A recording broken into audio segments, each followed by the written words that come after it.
Hello, everybody. Good afternoon, good evening, and good night, depending on where you are and when you are listening to this. So today we're going to be discussing MK Ultra and its specific use upon celebrities and people of influence. Now, for those of you who don't know what MK Ultra is, and I think many people don't, because people have seemingly heard the name or the term, but don't really know what it is or where it comes from. But the MK Ultra program was started by the CIA during the Cold War. Initially, it was used as a form of mind control to subvert Soviet or communist influences. So to in a multitude of areas to increase the subversion of a small minority of people, i.e., political activists, radicals, what have you, and to make them more radical to scare the majority of the public into accepting more draconian legislation and more of an erosion of civil liberties to convince the masses that the Red Terror or the Red Scare, as everybody referred to it as, was a lot more greater a concern than it actually was. Uh, there was never really a threat that the Soviets were going to take America. It just was never going to happen, for God's sake. But they needed people to be that um, resistant to it, that scared of it, to to reinforce that level of control, cohesion, and also support for mass funding of the military, and also the proxy wars that America fought to resist communism, uh, as part of the plan to stop communism spreading throughout Asia, and then the idea that was that it would spread throughout Asia and then subsequently the West. No, there was no chance America was ever going to fall communist. There was no chance Britain was ever going to fall communist. The only real worry ever was in certain nations that had a post or pre anti-colonial struggle where communism could be used to galvanize the people and to be a cause for them to get behind. Hi, hoodies and crowbar, and hi, nasty meal, and I appreciate you for waiting to the end. But yeah, thank you everyone for being here, and if you could leave a like and make sure you chat if you feel like it as well, because I know YouTube is just going to bury this. But yes, in short, initially MK Ultra was used to circumvent any kind of communist influence, any kind of communist idolatry or socialist leanings in America. But the government themselves never believed that was ever plausible. However, they wanted the people to believe that was plausible, because then they could feed them all lines of shit when you've got them scared, and that's the aim. It's manipulation. It's cloak and dagger stuff.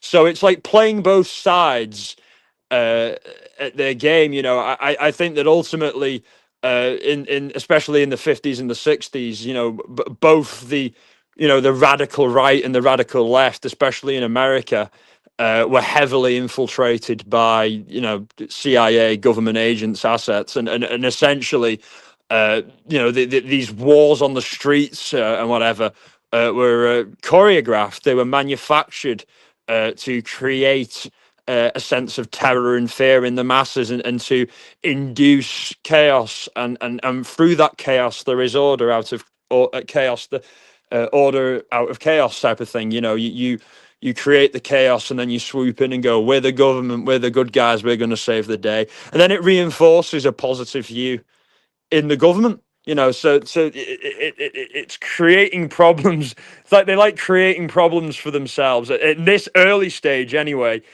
for them to then solve them to make themselves look good, and to gain social and political capital with the masses. However, later, when the need to, or the desire to, I guess, circumvent the red threat went away, or to put that in people's minds. The idea of just general control was what was utilized in it. So the way it's done and the way it was done back then, they could have more utilized methods now, and I would assume they probably do.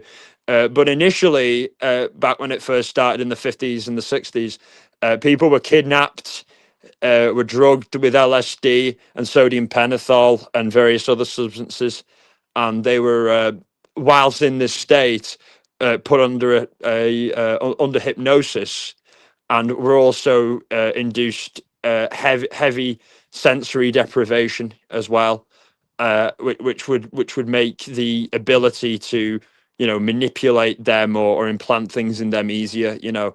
Um, and as well as that, the implantation of false memories of a fake trauma in the person's mind, so that trauma can create multiple personalities. So you can, break someone's personality down, which you can do with false trauma, or real trauma. Whatever works. That's the way they see it. Both is tolerable to them, to the government, and to the people running this project, in my view. And they will give this false sense of trauma, and then once your personality is broken down from trauma, because that's what can happen when people get traumatized, uh, then they can implant personalities in you that are controllable, that they can exploit and use.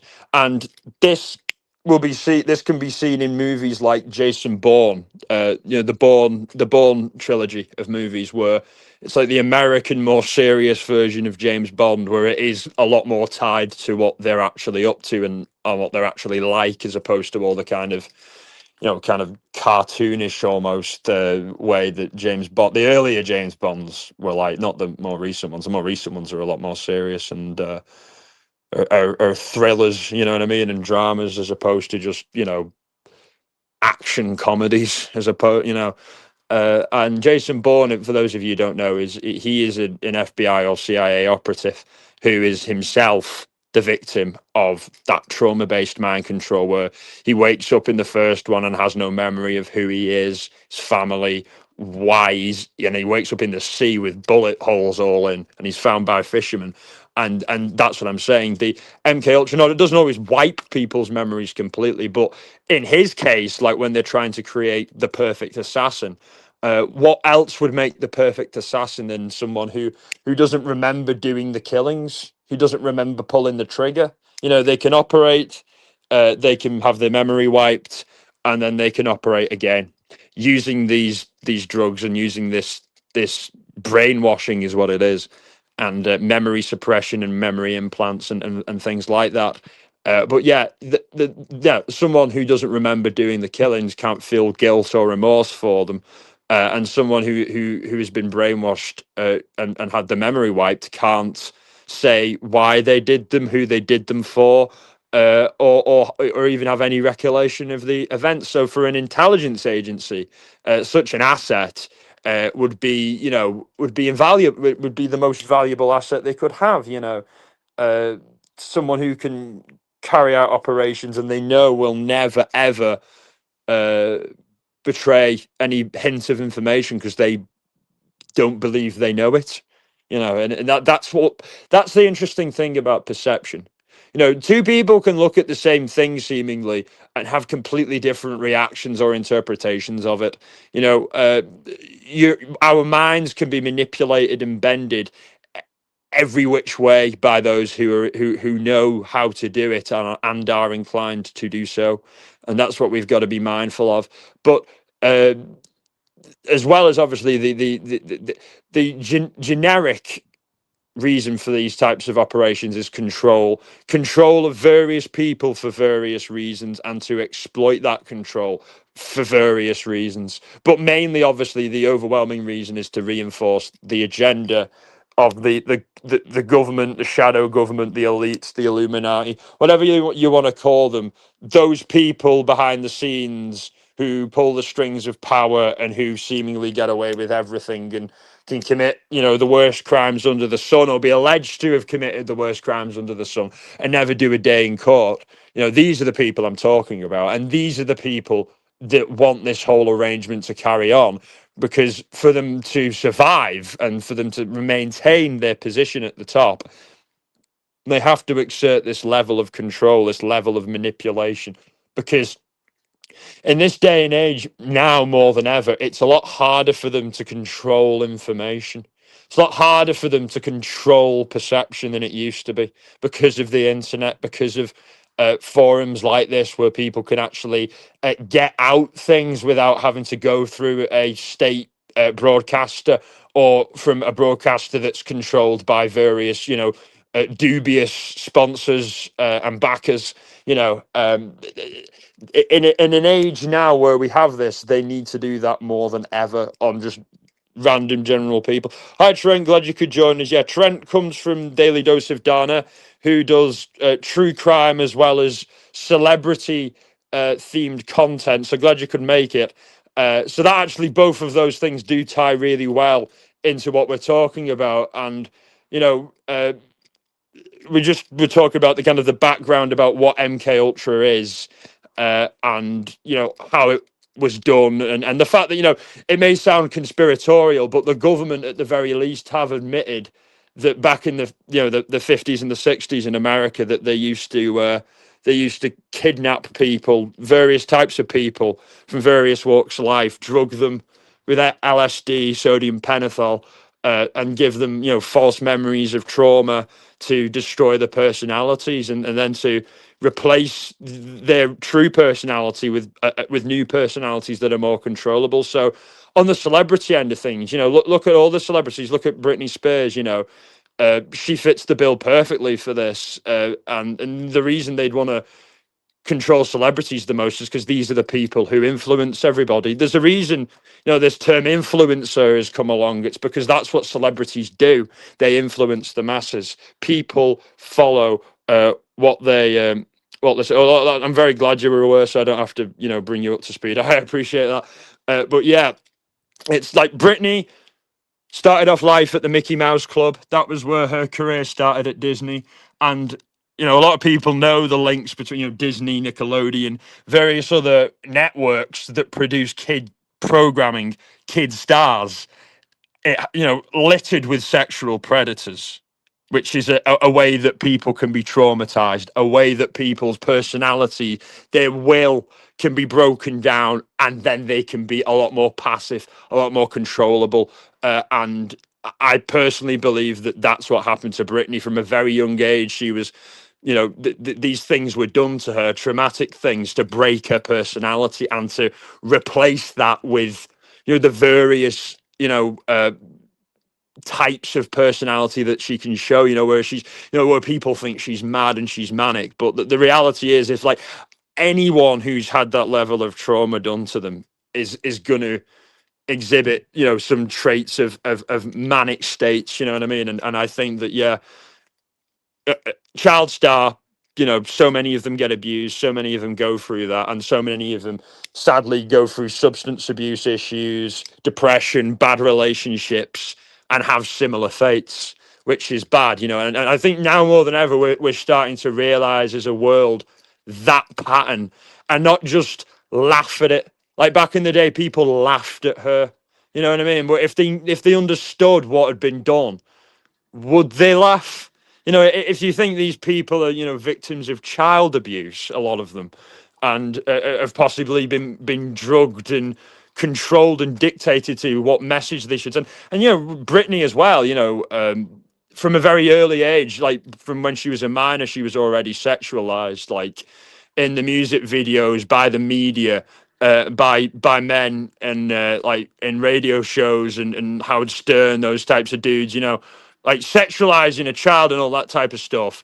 And that in itself is another form of this mind control, almost, that it's part of their agenda to try to normalize this kind of stuff, because then it makes children easier to abuse, and then the moral fiber of the world just decays. You look at past civilizations that have fell, like the Romans, the Greeks.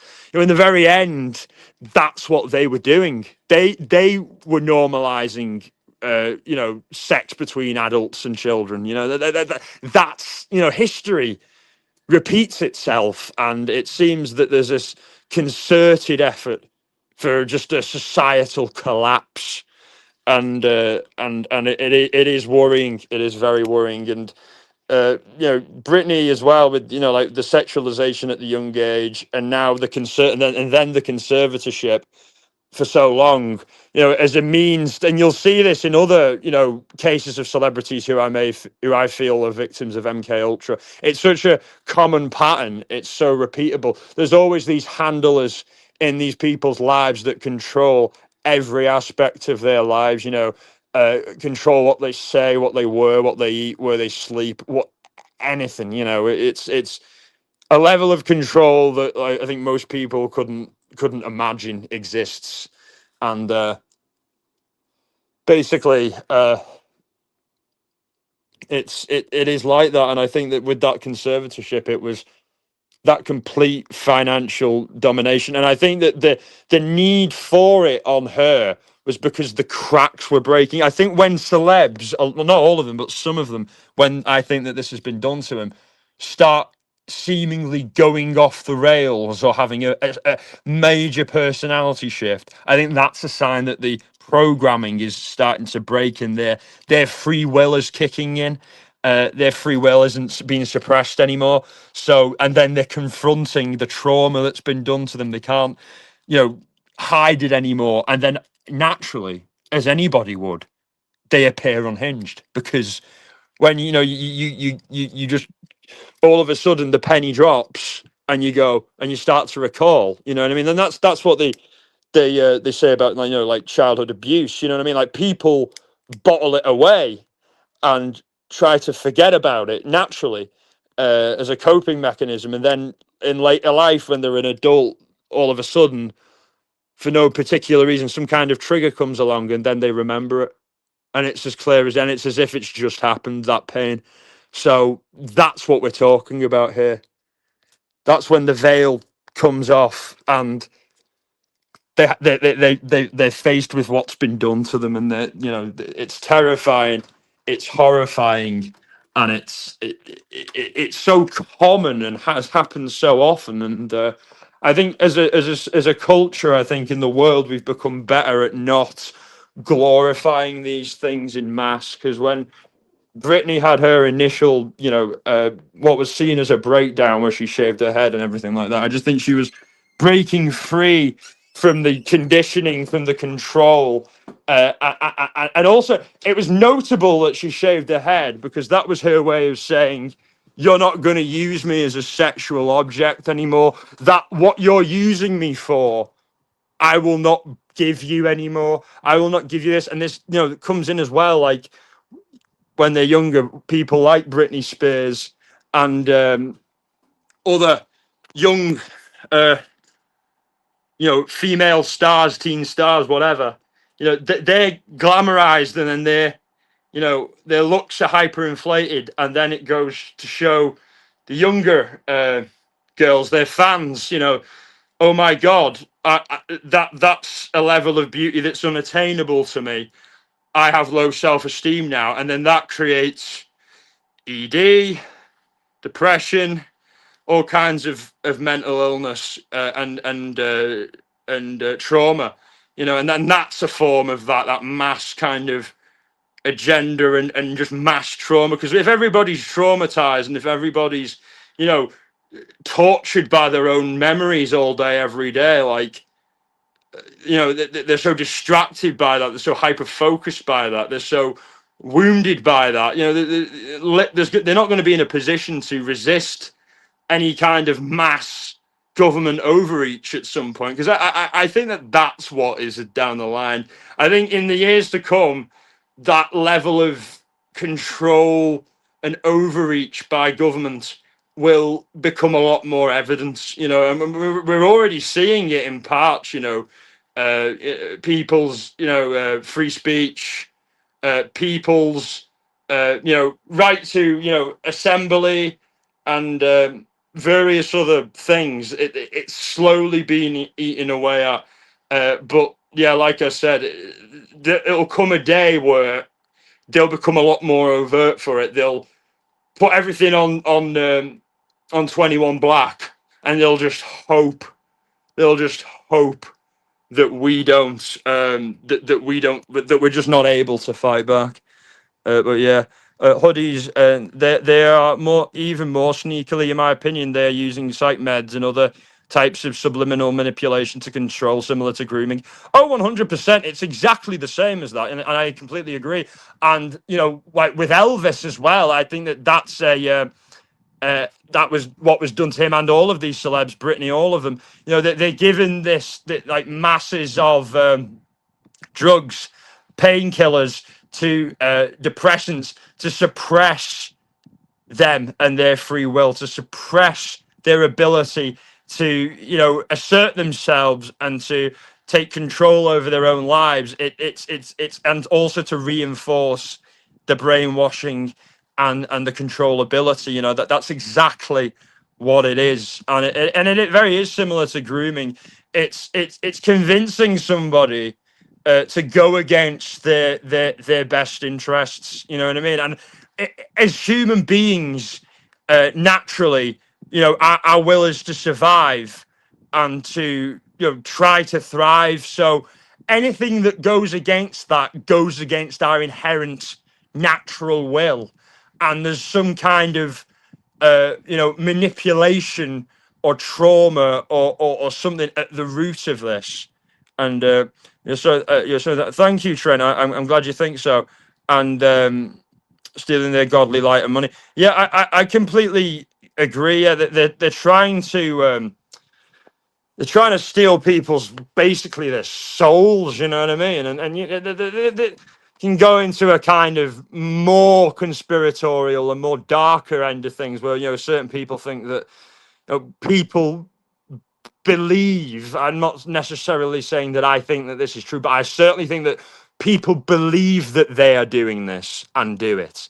Whether it's true or not, I don't know. But I think some people, when they are abusing somebody, controlling, manipulating somebody, ruining their lives, causing them trauma, that they're, you know, that they're sucking the energy out of them, energy vampires, and gaining, you know, power, fortune, whatever, from doing that as a kind of a form of a sacrifice, you know. And whether this is the truth and works for them, I don't know. But I certainly know that there are people that think it does and do it, you know. And you get into some of the stuff that like Jeffrey Epstein and some of these really high profile sex offenders and pedophiles are into, you know, and there's always elements of kind of culty type activity, and they're always egomaniacs. So of course they're going to think, I've got these powers, I can do this, I can, you know, do all this type of stuff, I can take the energy from them, I can. Paris Hilton is the worst one in my opinion. Oh, absolutely, absolutely.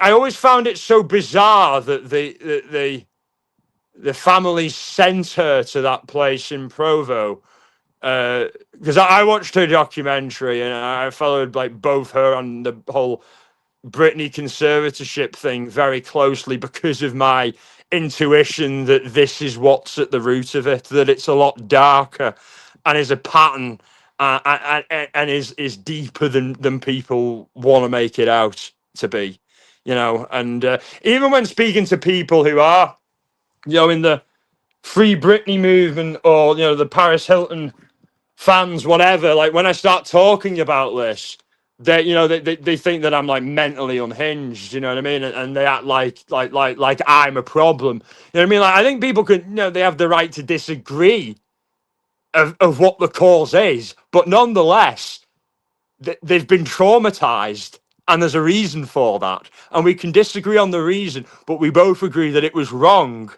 and that it shouldn't have happened, and that we should prevent these things as best we can from happening. But no, people get defend. I think it's more out of fear. You know what I mean? I think I've had this discussion with Val Knox, who's one of our moderators, who I'm very close with, and she agrees with me on this, and we often say this to each other, that a lot of people, the masses, are scared of confronting of confronting uncomfortable truths. Naturally, like I was saying earlier, about people suppressing memories of child abuse.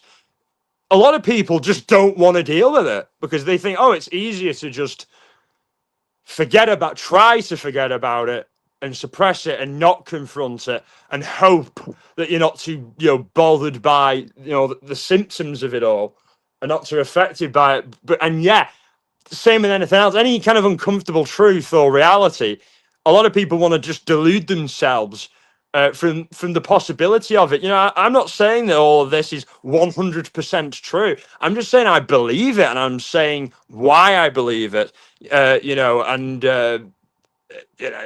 nothing here is the gospel. It's open for debate. Same with my mom told me I have to stop. Nope, never. Yeah, exactly. Some people, for me, it's I need to know about this thing because I myself suspect I may have been a victim of some kind of MK Ultra type operation in my youth. Because I've mentioned this on the channel before, my live I did about MK Ultra, but I'll say it again.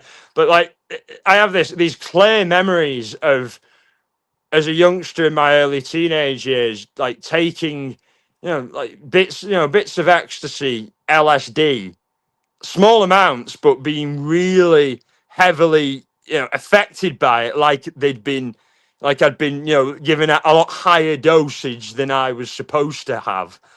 And as well, I whenever I'd get in these states, really high, like around friends or anything like that, a lot of the time, I'd walk off. I'd walk off, just walk off. And I hardly remember any of this, but I have vague recollection of it. People say you just disappear at weird moments, unannounced. You just walk right off, and I would be miles from home. So miles from home, a child, teenager, heavily on affected by LSD, and for some reason, I always knew my way home. I could barely see the visuals were that heavy, the effects were that heavy. And some miraculous reason, I always got home. And then I had this memory of, being right near my house after being in this state and seeing a guy that I recalled, like I used to see him every time I'd walk into town on a Friday. He'd be walking the other way from the shop as I'd be walking in, and he'd always have a bag on him, and he would always be there when walking the other way every time I was there. And I'd never get there at the same time every Friday, because obviously there's variables, there's traffic, the school bus, could have been held up in traffic, so I would have been getting home a lot later than usual. So, but no matter what, for a 1.5 to 2 year period, the guy was always there, and I saw him one occasion when I was doped up out of my mind walking home, and he was in his car, and it's like he was looking at me, and I just said to him, I remember saying to him, like, what are you doing around here? And he said to me, oh, I'm just looking at property. But like, to me, in hindsight, I think that like he was one of the people who would I appreciate that, Trent. He was one of the people who had kidnapped me and had done this drugging on me. You know what I mean? This because I think that like the dosages were manipulated for one. I think that, and I think that despite that, when I was in that state, it's almost like I was programmed to isolate myself so that then they could, kidnap me. Like, this is what MK Ultra was. They do this. They'd kidnap people, take them to safe houses, and then they would give them other drugs like sodium pentothal to make the embedment of the false memories easier. And that's what I believe was done to me. And then, they drop me back off at home, drop you back off at home or wherever you were supposed to be going or wanted to go or thought you wanted to go, and that make it seem like you got there by yourself, even though you were like seemingly drugged out your mind and would have to have walked miles, and it doesn't add up. Isolate, capture, manipulate. Apps are fucking lately. And I tell you what, after I, stopped associating with, going out with those people, taking those drugs, in places where, they could get at me. But that's the thing. I never knew at the time what was going on, of course. But whatever, I had that in me where I got like really, really paranoid about headphones, of all things, headphones.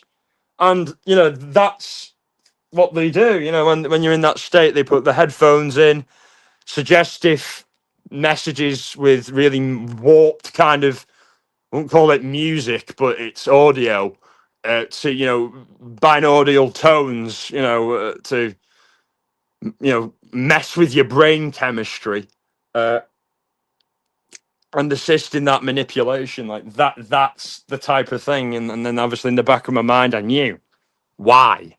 And then but yeah, for a 1 to 2 year period, I'd say from when I was about, it had been done earlier, I know that, but from about 14 to 16, the latest, that I'm convinced was going on.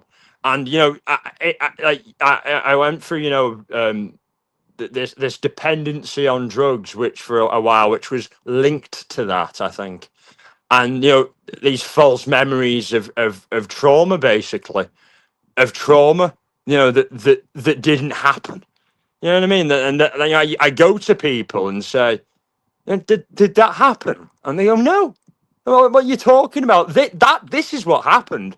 So I have like multiple memories of different events, multiple memories of the same event. And then everyone else who may have been in that orbit has exactly the same one.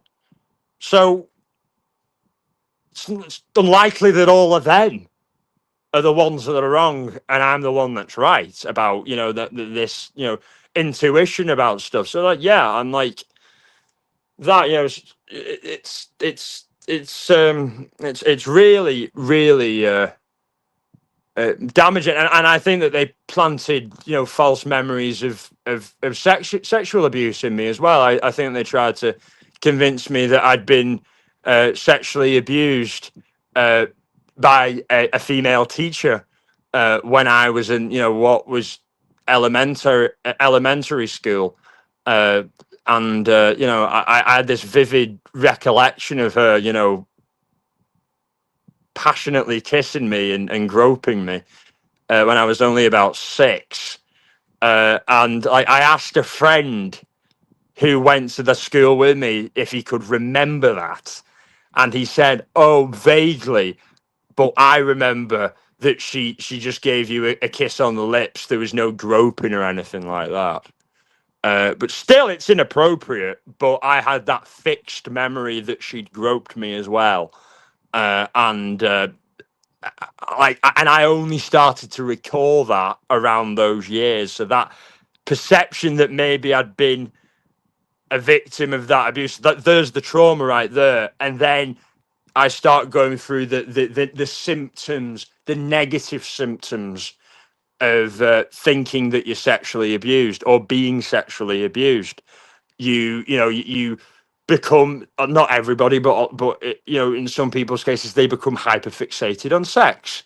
And that's what I did. I was having sex with loads of different women, and that was, I think, a coping mechanism, as well as the drugs, as well as gambling, as well as adrenaline inducing activities like extreme sports, anything that would create some kind of high, and eating, weightlifting, whatever, anything that gave you a good feeling. I ran into in those years and in my early 20s, and it just ruined ruined a lot of relationships I had. It was difficult for me to maintain relationships with women. It was, like trust issues, feeling that, they're going to betray me, and also, always thinking about the women. But now, like that, I've confronted what had, whether it happened or not, it's not my fault, and I'm not going to be. I'm not going to allow that to to ruin or unhinge my life, or to uproot and change my personality or anything like that. I am who I am despite that, regardless of if it happened or not. And bizarre thing as well, that same teacher, I actually saw her, or believe I saw her, when I was in one of these states, which is interesting, because she doesn't live too far away from where I grew up. And yeah, one of those nights when I was, in my view, walking home, which is, I think, a false memory, I saw her, and then seeing her kind of shocked me and gave me some anxiety, and I just dipped, ran home. And I think I was left in that spot as opposed to being left home, which wasn't that far from me, but still. I think that in itself as well was a way of opening up those wounds if they were ever there in the first place. What is true is that she did kiss me on the lips, and I was like 6 years old, and that's inappropriate. It's not the same as her groping me if she did, but still, it's fucked up. And scrambling memories to make us question ourselves and our sanity. Exactly, yeah. It's just to create that doubt, because once you can, create doubt in someone and that nerfs their will, that suppresses will. And that's what all of this is about in the celebrities, in me, in anybody who is a victim of this kind of thing. It's about suppressing people's will by any means necessary, whether it be installing false trauma, bombarding somebody with substances, or a combination of the two. It's really out there, and about the CIA claims that the project was ended in 1973 because, in their words, mind control does not work, which is a perfect example of mind control in and of itself. Saying that mind control doesn't work. Of course they would say it doesn't work. Because let's say it does work, why would they admit that it works? Because then it may not work. So yeah.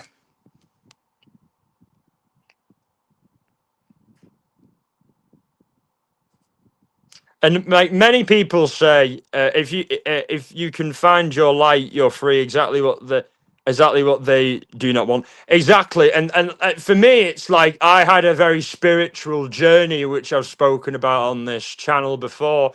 Like whereas I had always kind of wanted that side of life to be real, but I'd never kind of seen anything that would have convinced me it was.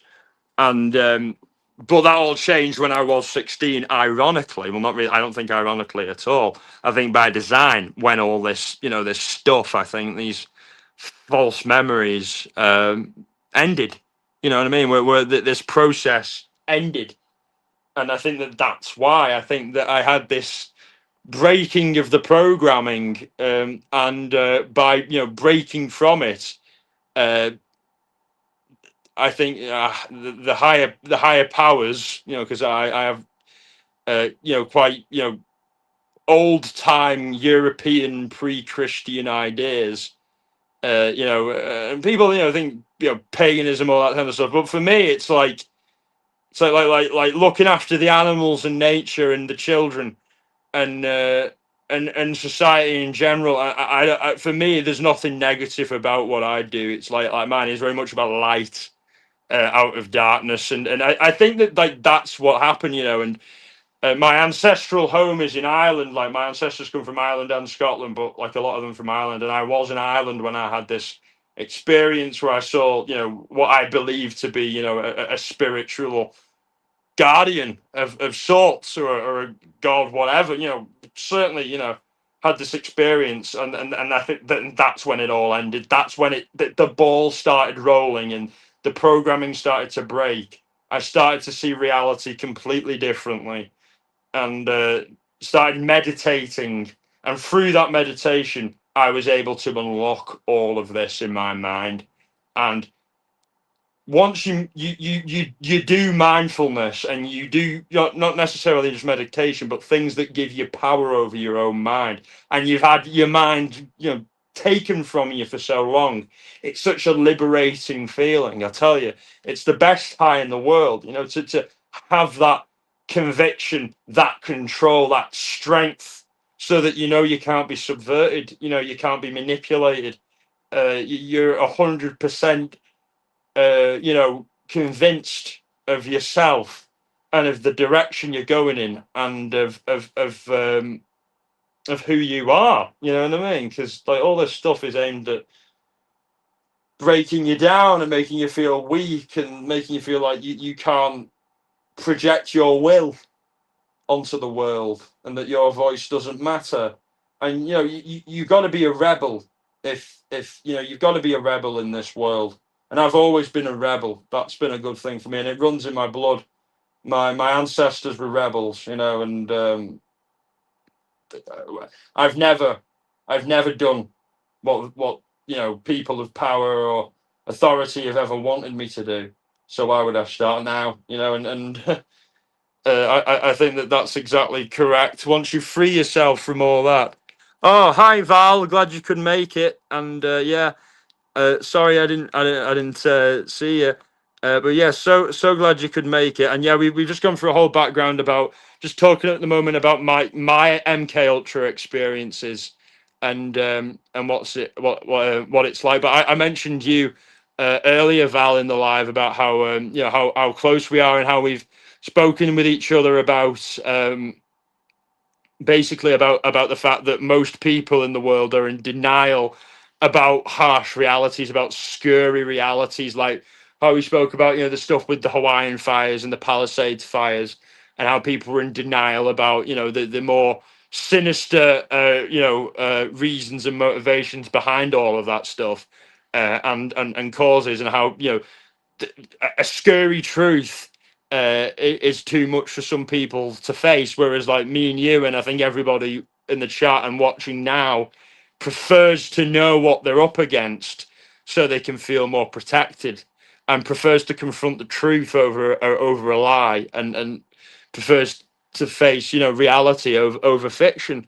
And that's exactly how what I think and feel. So I'm really glad you're here, Val, for that. And yeah, I think speaking over about my uh, experiences, it's like all the negative symptoms from all that. I've all been able to do away with, and mitigate by confronting the symptoms and the reality of what happened to me. I'm not somebody's slave anymore. I'm my own man. I'm not bound by the symptoms of trauma. I'm not, living in my own head. I'm not living in trauma anymore. This is my world, and I will live in it. And that's a mantra I say to myself all the time. This is my world, and I will live in it. Uh, it's just my world, same as it's everybody else's world. But I just think that saying these types of things to yourself is good. This is my world. I have the power and ability to shape the direction of my life. Nobody else does and can. It's up to me. And recovering all that. It's from all that, all the dependencies on substances, the dependencies on constant sex. It's liberating. You know what I mean? Being addicted or constrained by anything is never good. You know what I mean? Like when I was had cocaine issues, which it's made the drug I always had the problem with, because cocaine is like fucking kryptonite to somebody who has any kind of trauma. That as I talk about the inflated or false memories of the sex abuse or the abuse that I went through from my my elementary what was elementary school female teacher when I was 6, or at least she kissed me inappropriately, and I had, memories that she may have, fondled or molested me, but it's not, I'm not convinced that the end part actually happened, but I know for certain that she did inappropriately kiss me. Kiss me in any way isn't right. But yeah, and as well, I think that, because it was a woman as well, uh, I think my brain refused to accept for the longest time that was abuse, because it's not like it's not like I would ever say these things to myself. It was like these thoughts would appear, gaslighting. It's be like, oh, how could it be an abuse? You're a man. Yeah, well, when I was in elementary school, primary schools they call it in the UK. My teacher, when I was about 6 or 7, 6, I'm pretty sure I was 6. I wasn't 7, 6, yeah, as it was year 1, yeah, so 6, and yeah, it was like it was like a day. It's coming towards the end of the year, and we were giving gifts to the teachers, and I gave her a gift. Like my parents obviously got her a gift, and I gave it to her. When I gave it to her, she gave me like a really passionate kiss, and like she didn't do that to like to any of the other students. And I remember my friend, close, still good friends with him now actually. And I said to him like, no, I didn't say. He said to me like, "Are you okay? That must have been like really embarrassing." And I said, "Yeah, it was horrible." And like I just shut it out.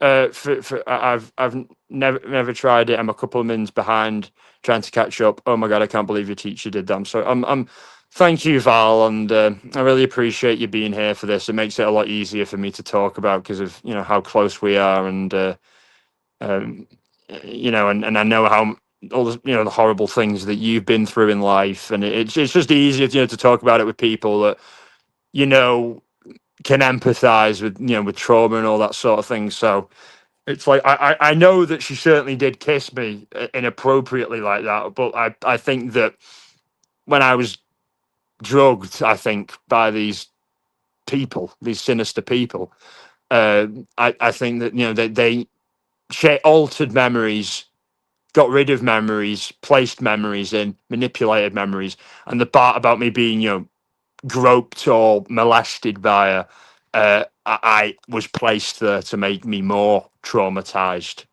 than I would have been otherwise.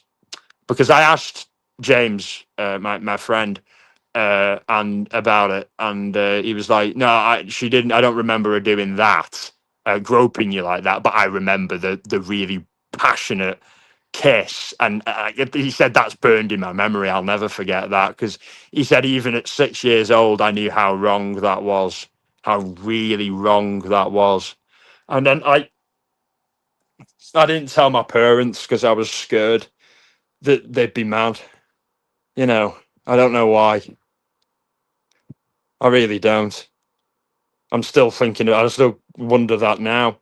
And that teacher, she was very, horrible to me, just generally, and on reports as well. I would say I was disruptive, and wasn't a good learner, and things like that, and couldn't focus, and all this kind of stuff. And it's thinking about it in hindsight, it's it's evil. It's evil. Oh wow, with male teachers, wow, God. Yeah, it's like like they talk about everyone's like these days. It's always like, oh, it's the female teachers with the young boys and the male teachers with the young girls. But it goes all ways, and all of it's just as traumatic and difficult. And sorry to hear that. Yeah, it's like I don't really use Instagram very much, or otherwise I would. I mean, I try to.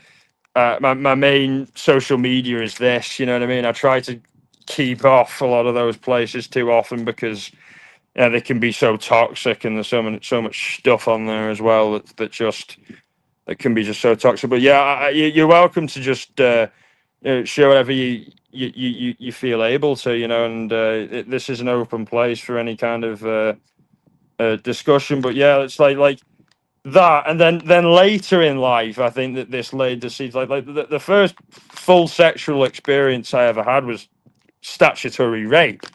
I was with a woman who was, I think, basically 30 at the time, and I was 13, and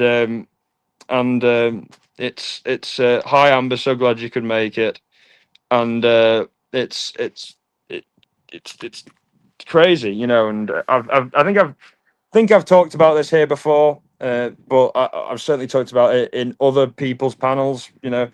But she was a pot dealer, and she was a female pot dealer. So, like me as a 13-year-old, was like a lot more comfortable going to a woman to buy pot than a man. You know what I mean? Because when you think, oh, drug dealing men, you know, they've got all the they've got the shotguns, they're all dangerous, and obviously, you know, generally pot dealers aren't really like that. That's more like heroin and cocaine and meth dealers. But you know, like you have that perception as a kid that, oh, like these guys are dangerous. You don't want to like mix with them because if you know if they if they decide you owe them something, they could kill you.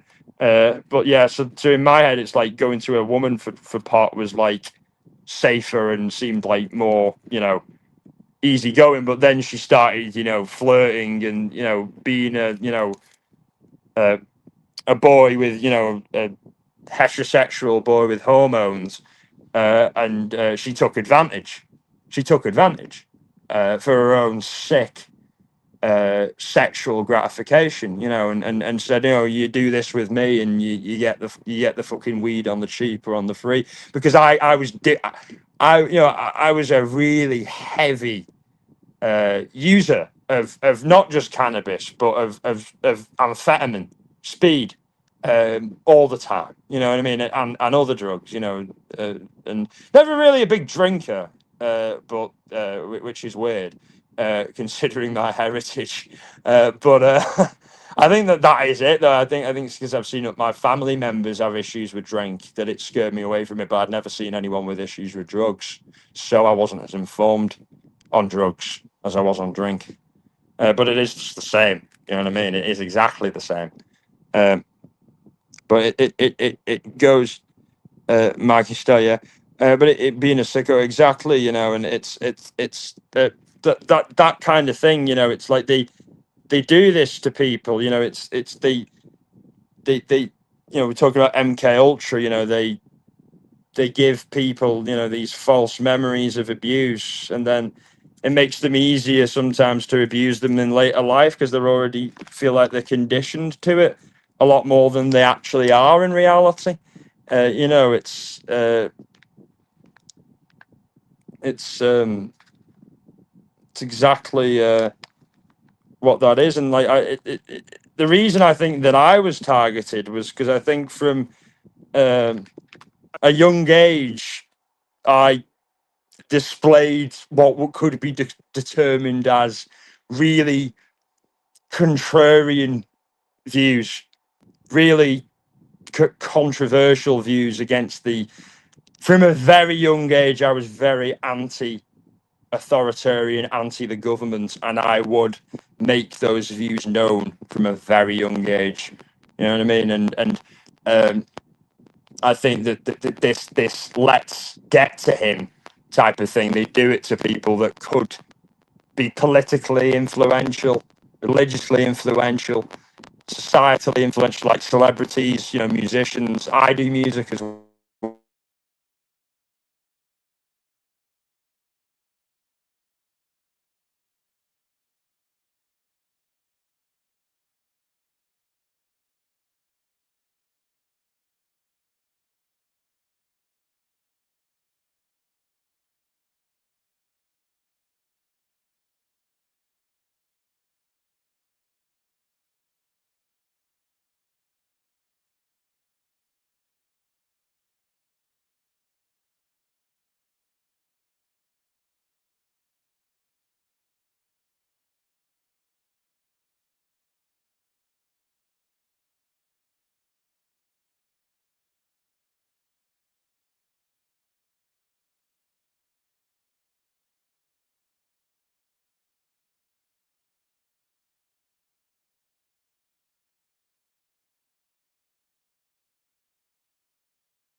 Oh, I'm back. I'm back. Shit. Sorry. Yeah, my phone died. I wasn't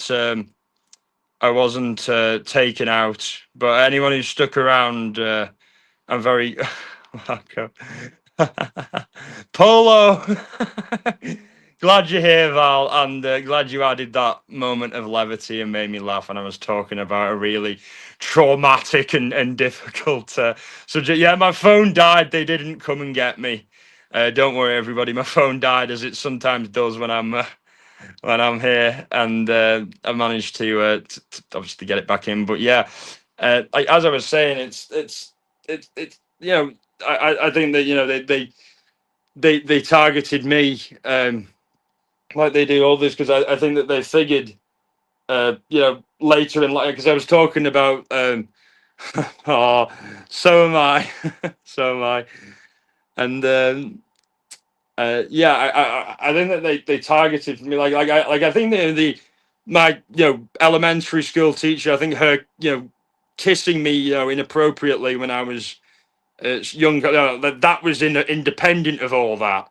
And traumatic things have happened in my life that are real, that weren't planted in there, but I think that things have been twisted to make them worse, and other things to have more of a psychologically damaging effect on me. Because I've spoken a lot about my father suffers from epilepsy deeply. I got insomnia, still suffer from it because of that. Because my father would have seizures, fits in the night, and I'd always be worried to go to sleep in case he needed me to help him, so that he didn't bash his head and die. You know what I mean? And that's a real trauma that I have. And like one of my first memories is of my father, being collapsed, can't breathe, having to be taken away by EMS because he's had a seizure, and whilst he's having a seizure, he stopped breathing. I remember that vividly. You know what I mean? But I've been through it so many times in therapy that and rationalized it and understand it, that it doesn't have that kick anymore, and it doesn't have the real psychosomatic effect, because like it's like because of that, because he was loss of breath, he looked purple or like blue or whatever. um that created, in a weird way, a deep sense of claustrophobia in me. So from a long time in my youth, I was deadly claustrophobic. Couldn't stand crowds, such tight crowd, anything that could, tight spaces, whatever, horrify me, bring me back to that. But now I understand that, and understand that that was my dad. That's not me. I wasn't feeling that shortness of breath. You know, it's not doing that to me anymore, and I've conquered it. I can go caving now, in really tight spaces. I go to gigs all the time, and I'm always, especially local small gigs, you're like crammed together, and I'm completely fine. I don't love it. I don't love it, but I don't have that internal panic, that internal dread. And at sporting events and as well, um, that's another thing. But like that's what this is. That's what MK Ultra is. It it takes trauma and exploits it or creates it. You know what I mean? And that's how it is. But and they hope that people go to inadequate coping mechanisms. But like seemingly like these celebrities, who obviously are a lot more high priority than me in terms of the will, the need for them to be controlled in these people's eyes, the elites, the establishment's eyes. These people, once they try and get help, are sabotaged a lot more than I am. I was an agoraphobic for 5 years at 22 when I lost my partner in a 15-month coma before he passed away. Now little phases me. Yeah, it can be it can be like, you go from being completely consumed by, your psychosomatic ills, your whatever, and then there just becomes a moment where like little to anything can get you before. It's awful that we've all had to go through awful things to get this level of wisdom, but from adversity there is strength. From pain and suffering there is wisdom to be gained for those that can see it, those that allow themselves. That doesn't mean that pain and suffering is good. It means that if you are able to make something good out of something bad, you are truly the master of your own destiny and a powerful person. And that's what I aim to be. And that's what I've learned from all this. All this trauma and subversion and false memories and what have addictions of various kinds. It's all shown me and given me incredible insight about what I think was done to Paris Hilton, Britney Spears, all these other celebrities, and all these other people, in all walks. Because I think it's not just celebrities that they do this to; it's just people in general for whatever reason, various reasons. Like in my case, I think it was because from a young age I was saying views that were controversial and being vehemently anti-government and very suspicious of governments. And I think they were like, all right, we've got one here. We've got one here. Let's get to him before he becomes a problem. Let's control him before he becomes too much of a problem. And that's really sweet, Val. That is really sweet. Anyone with insurance nowadays in America, that means a paycheck. Exactly. And it's like anyone is game for this to be done to them. You don't have to be dangerous. There just needs to be a reason for them to control you. And fundamentally, you can find a reason in anyone for the government to want to control them, no matter how superficial or anything like that that need may seem. But like I've said, the remedy to this sort of thing, like I say about everything, is awareness. If you've got multiple memories of the same event, and other people are telling you, no, this one thing happened, and you why are you seeing things a multitude of ways? If you've taken psychedelic or heavy drugs, and you have bizarre, compulsions attached to when you use that are not typical of other people. You know what I mean? Like I said, like isolating myself when I was on LSD or ecstasy is the exact opposite of what those drugs are supposed to do. They're social drugs, they're party drugs, they're not heroin. Heroin is a drug that is an antisocial drug. Heroin is a drug that makes you want to isolate yourself.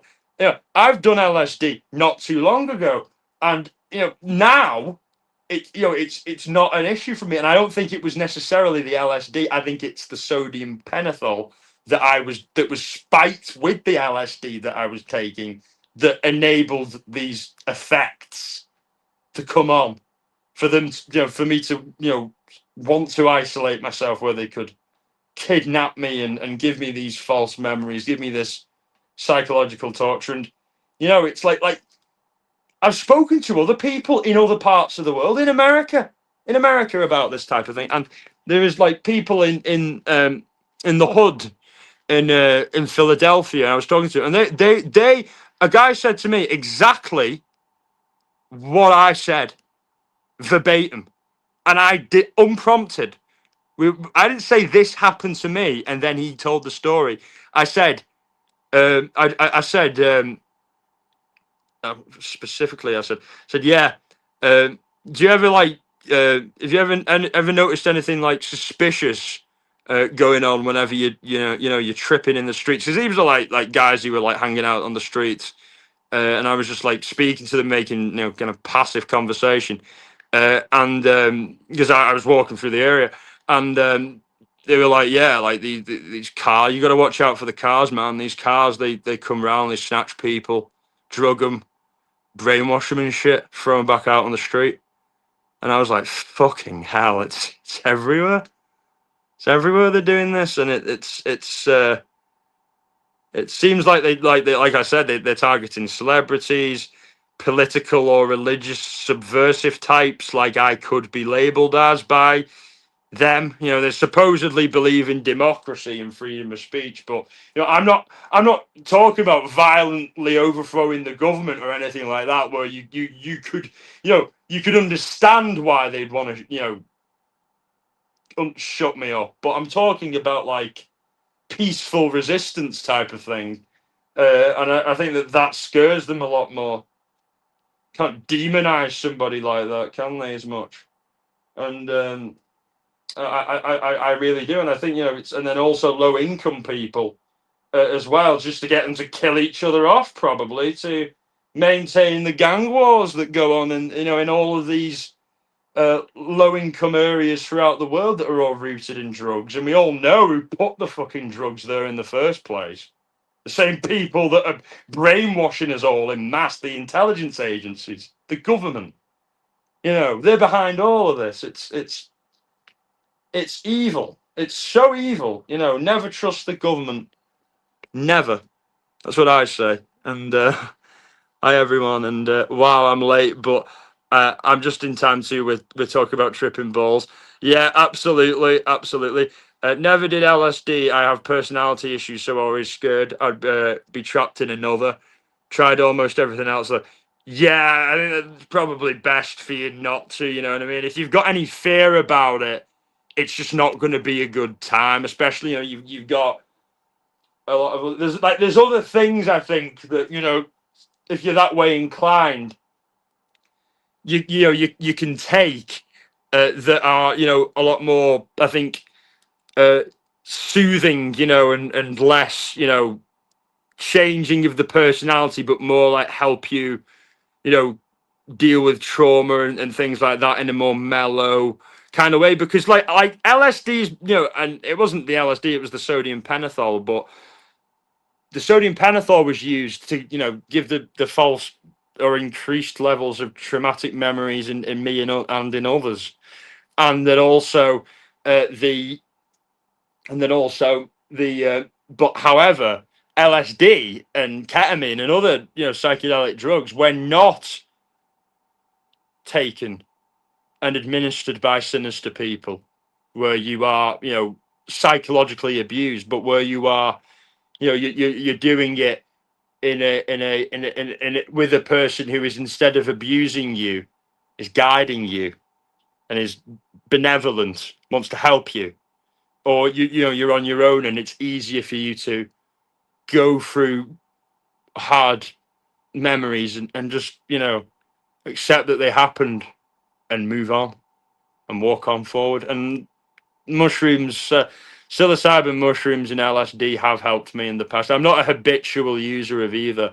The only thing I'm a habitual user of anymore is pot. I mean, I don't even don't even smoke tobacco anymore. For I used to be a chronic, sometimes 40 a day smoke, 40 a day smoker, cigarettes. But I quit that. And yeah, it's just where I barely even drink. It's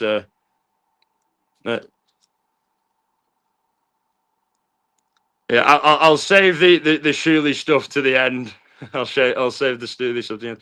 Yeah, ketamine wasn't good for me either.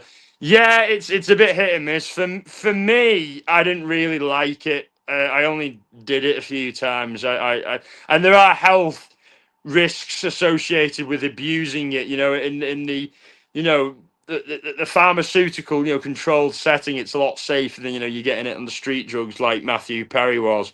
And it can lead to a lot of health problems if you abuse it. Like you can become incontinent, as that can happen. So I don't think anyone wants that. But like I've taken it. All it did for me was make me forget, well, what a really shithole town I was sitting in when when I took it. It's like it made like me think that like like everything was just amazing and beautiful.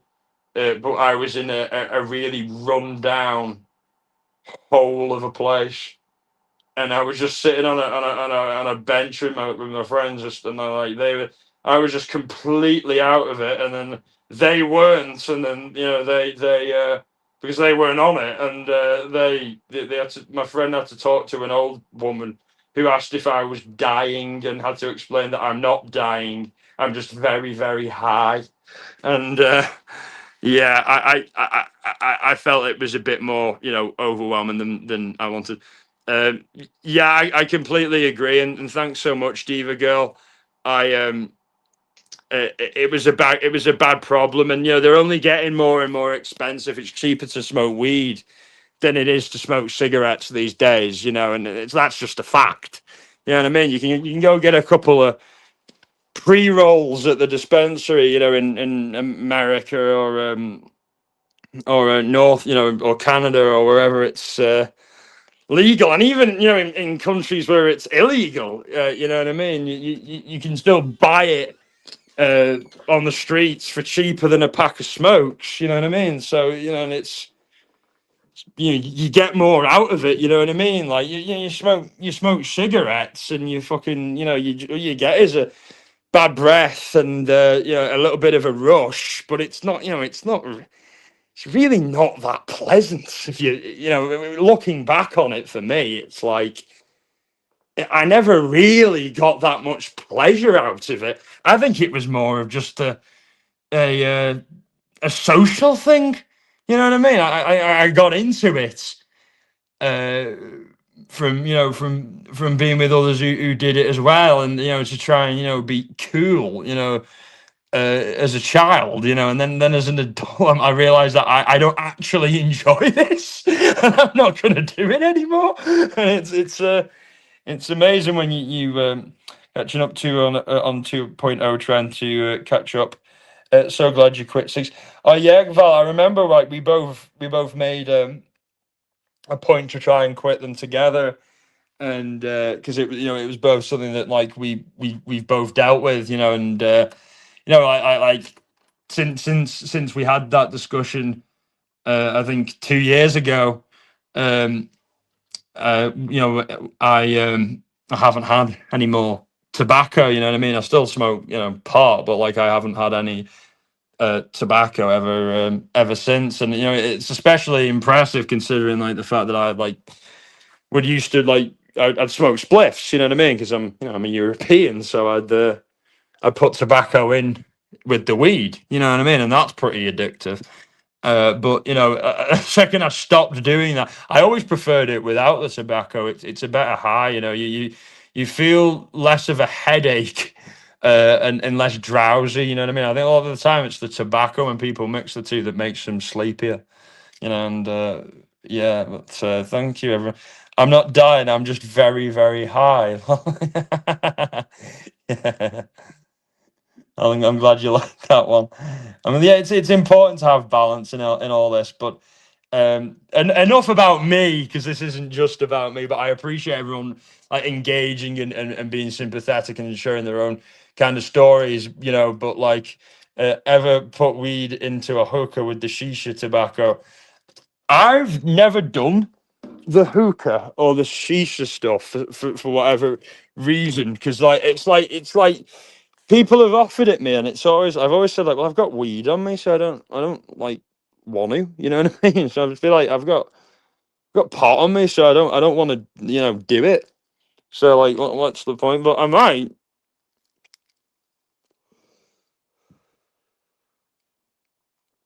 Is Yeah, agree. I never used it without weed. Well,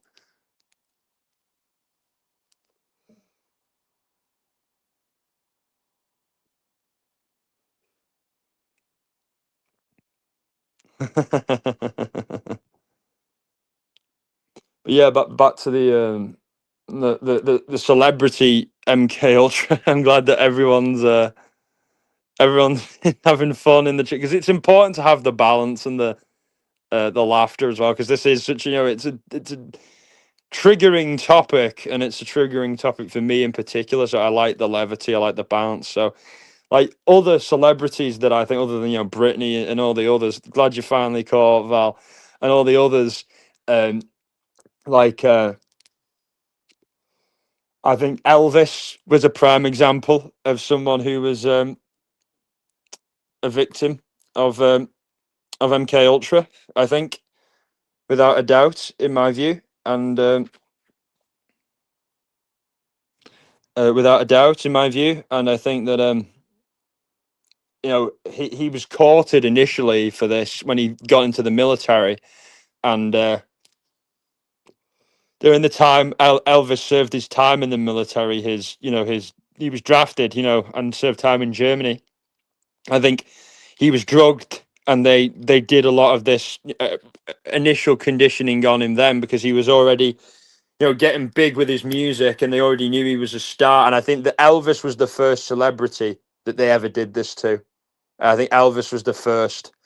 Um, absolutely. There's theories about it. There's theories about it, and they're exactly what I'm going to get into right after Elvis. Then, because the two are interlinked, their stories, and you'll find it quite interesting, the politics of all this between the two of them. And but yeah, Elvis, was seen, he initially popularized rock and roll, which was seen as initially a black only type of music, and a very rebellious form of music.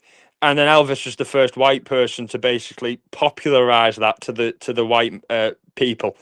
And then the government, like, right, he's a white guy, he's doing this rebellious type music, he has this influence all over the kids, let's get to him before he becomes a fucking problem for us. So we send him over to Germany, make him look all patriotic, make all the young men want to go, feel passionate about wanting to go over to Germany, because they might get to be with Elvis, they might get to serve with Elvis. What a thrill for a fan of Elvis, to be living with Elvis. You know what I mean? Because you would be, if you were on base with him, you'd be living with him. Technically, and and all the girls and all the female fans of Elvis to be like, wow, like that's the all American man. He's in the military. You know what I mean? He's a patriot. That's the best. You know what I mean? That's the greatest. And I think that was a major part of it. And like initially, it was started to circumvent communist influence. And I think that they thought that rock and roll could be used to subvert the country by communists or by others, and they were going to control as many, public figures as they could, and celebrities as they could, to influence them, as part of their agenda. And I think that Elvis was, when he was in Germany, was drugged, and was given false memories of trauma, and personality was broken down, and basically became a shell of who he really was. And then that's when his handler came in. His handler came in, who was, I think, Colonel Tom Parker, the guy who ran Elvis's life. And we talked about handlers earlier.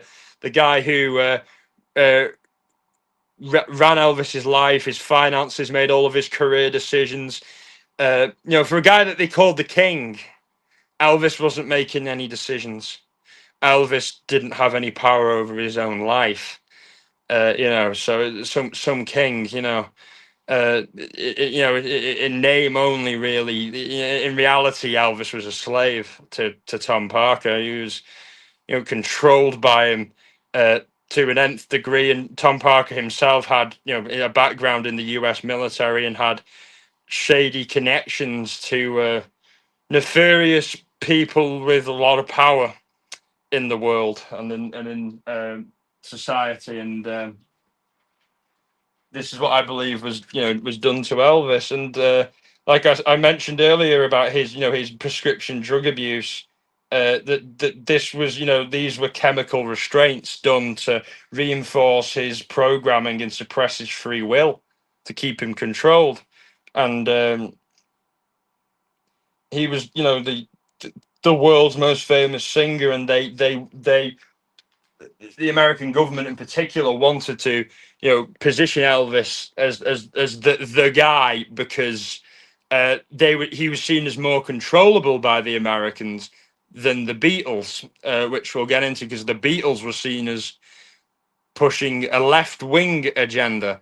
Oh, my mum is getting really close with Elise. Is his ex-wife Linda? She just went out to dinner with her the other night. Oh, that's really really cool. Val, that's so cool. I'd love to. Elvis's ex-wife. Yeah, sorry. I think I knew what you were talking about. But that's so cool. That's really cool. I'd love to. Me and you got to have a big catch up very soon, and chat all about it because I'd love to hear all about it and just have a big catch up with you. I know you've been very busy with your work lately and your appointments, but yeah, like a big grand catch up soon is well in order. But yeah, like absolutely interesting, and but Elvis, everyone who like knew him very closely said he was like a lot of like he was very much like emotionally like a child, and he like liked his his Mars bars, his root beer, you know what I mean? He was very much like a child in that way, and he had a deep trauma because his trauma that I think they used to beat him over the head with was because he felt in his mind, or he'd been programmed, I think, to think in his mind that he was responsible for killing his twin because his mother was supposed to have twins and his twin brother died and Elvis lived, and Elvis in his mind was like throughout his life was thinking, I killed him. You know what I mean? That was my fault, and I'm indebted to him. I owe everything to him, and I'm haunted by his ghost. And they use that to destroy him, to control him, and destroy him, and to turn him into how he died. He was you know terribly addicted to prescription drugs to because he felt he was in pain, not physical pain, but emotional pain, and a lot of it. And marriages fell apart, relationships fell apart. He gave so many people so many things, but when he wasn't in the limelight anymore, he wasn't at his peak anymore. Wow, I never knew that. Oh, yeah. I only found it out not too long ago myself. And I was researching about like the whole conspiracy about did Elvis fake his death, and fuck me, if he won, if anyone had a reason to, it probably would have been him. Just to get away from all the people that were trying to control his life. And if anyone could have pulled it off, it would have been him. I think. So I've always, not been 100% convinced, but I've always thought it was plausible that he faked it, and that's what I haven't did. Oh my god, it's like you're reading my mind. Uh, yeah, you mentioned the Beatles before, and I was just after this. The next people in my notes was the Olsen twins. So yeah, that's kind of freaky. But yeah, it shows we're all on the same page here, and we all know what we're talking about. As regards to the to the Olsen twins, Yeah, exactly. Like I was going to say, it's the same thing with Britney that happened with them. Oh, that's so sweet. That's so sweet. And that's true. I heard also that after his mom died, he kept the clothes in the closet, would smell them periodically. So yeah, I did the same with my granddad's, my mother's father's clothes, and I still have some of his baseball caps in my possession that still have his scent. So that's it's the same thing, and it's it makes it feel like they're still there, type of thing, and reminds you of them. It's very powerful what mere scent can do, and but yeah, I'm glad that you shared that, Val, and I shared that with me as well. I would love a deep dive into the Olsen twins. Absolutely, like a live stream into it and into the details of it, because like they were literally born into the entertainment industry. So who better to you know condition and control and traumatize and brainwash from a young age than kid stars. Like they were barely out of the womb, and they were not. That's fucking Saved by the Bell. Fucking, the Full House. Yeah, I never said Saved by the Bell. Wrong 90s show. But yeah, they were on Full House. And, they've been on that since, like, basically since they were barely alive, even. And they were, from such a young age, also sexualized early on, by, uh, Howard Stern, Anthony Cumia, these guys who were on the radio, shock jocks, and yeah, like Anthony Cumia, who was on Opie and Anthony, who like I'm friends with Opie from the Opie and Anthony radio duo, like personal friends with Opie, and but I don't like Anthony. I've never liked Anthony, as Anthony was the one that was sexualizing the Olsen twins, that had posters and pictures of him up in his in his office, or in the studio, in the radio, you know what I mean. And it's just he's like a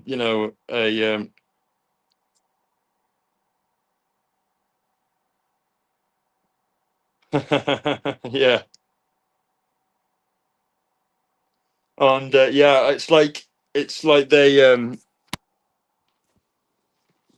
it's like, yeah, Cumia had pictures up of the Olsen twins, when they were underage and in their teenage years, and he'd always make sexualized kind of comments about them on the radio show.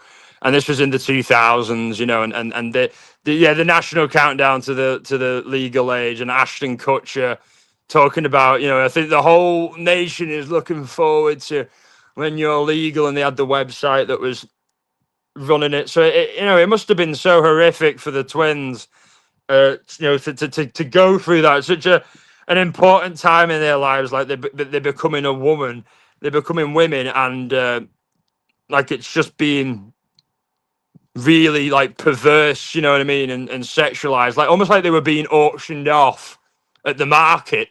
You know what I mean? Like, who wants to take their virginities? Highest bidder.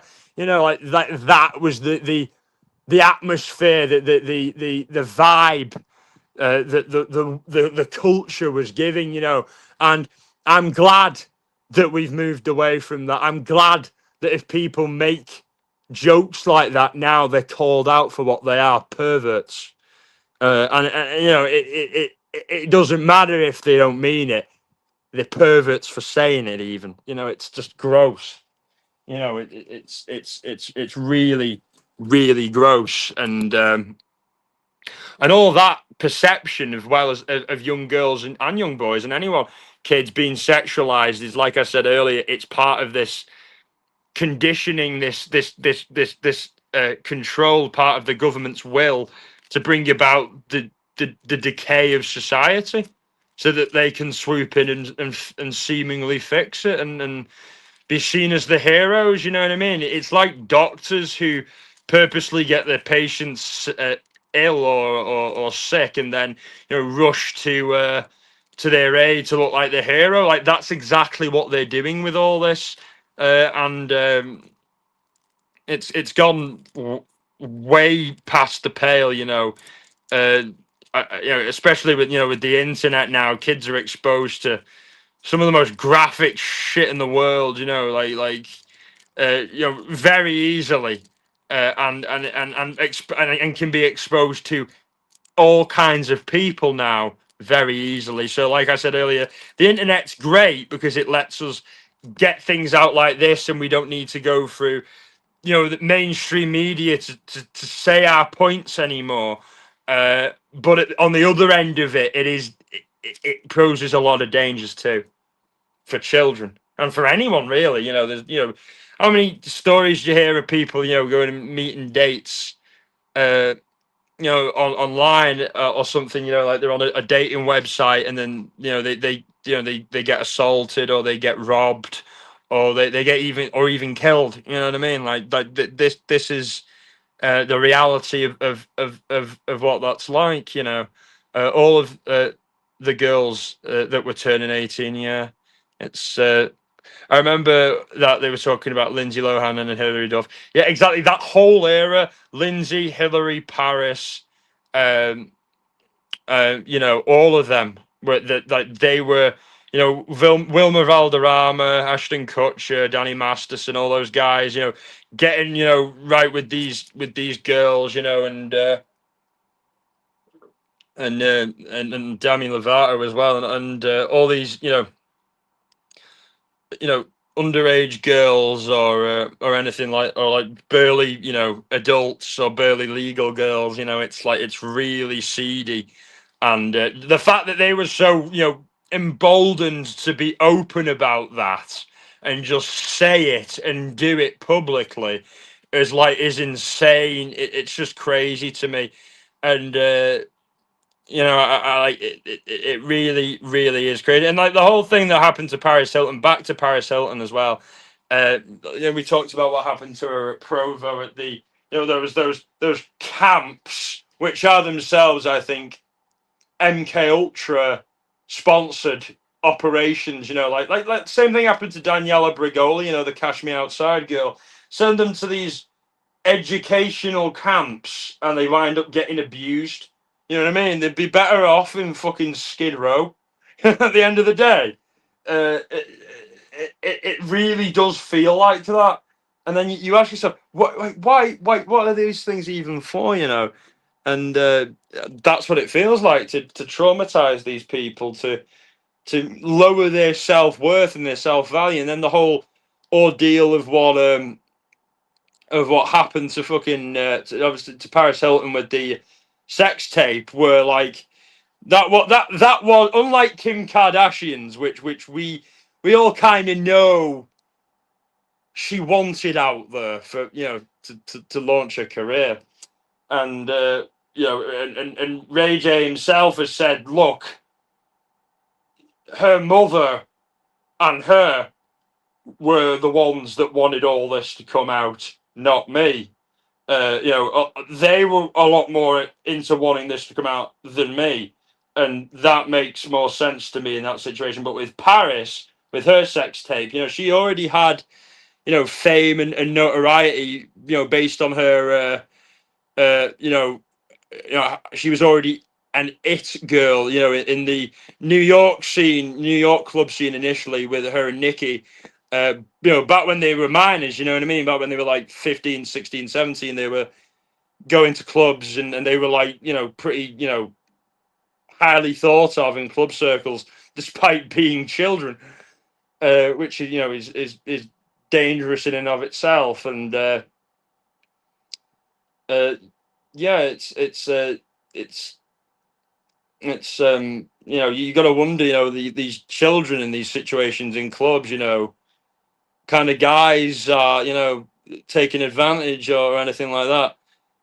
What, 3 different versions? Yeah, I completely agree with that. But with Paris's sex tape, she already had, a level of fame. She didn't, she didn't need to, like, she didn't feel the need to do that. And like I said, her version of events are a lot more believable to me than Rick Solomon's version of events.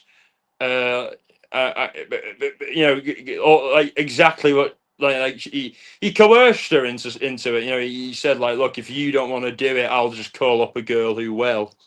And Paris was like what, like 19 at the time, and he was like, what? It's like well, was he like 30 or something? You know what I mean? And then you know, it's like he was like 30 odd at the time, and it's really like messed up, you know. And that was all for him, you know. His Beverly Hills pimps and hose brand, you know. He wanted to, you know, just exploit her for you know for money and like a parasite, you know. And obviously that's a major bit of trauma, you know what I mean? Having basically the world see you in a moment uh where uh yeah, where it was, you know, it was taken into yes, it was stolen. Yeah, it's yeah, he said it was stolen, but Rick Solomon and the guy who ultimately released it, you know, the guy, you know, he testified in court that look, me and Rick, it was a business deal, money was exchanged, uh, but that it was confidential. You know, I wasn't supposed to admit this, but yeah, it was for his porn site. You know what I mean? That guy later, you know, went into politics and came. This all came back to bite him in the ass because in politics, you know, you can. You can jaywalk and it'll be used again. You can jaywalk when you're 13 and it'll be used against you when you're 35. Trust me. You know, yeah, yeah. Politics is is the dirtiest of dirty games. My God. And you've got no one has any friends in politics. But yeah, like that was used against her. That tape to traumatize her more, lower her self worth, and to yeah, to just ruin her and make her feel like she was nothing more than you know, her body and her, you know, her sexual value. And you know, I think, you know, watching the documentary, it made me realize that, you know, the vapid persona is exactly that, a persona, and that deep down, uh, she's a lot more interesting than she was forced to portray that she was.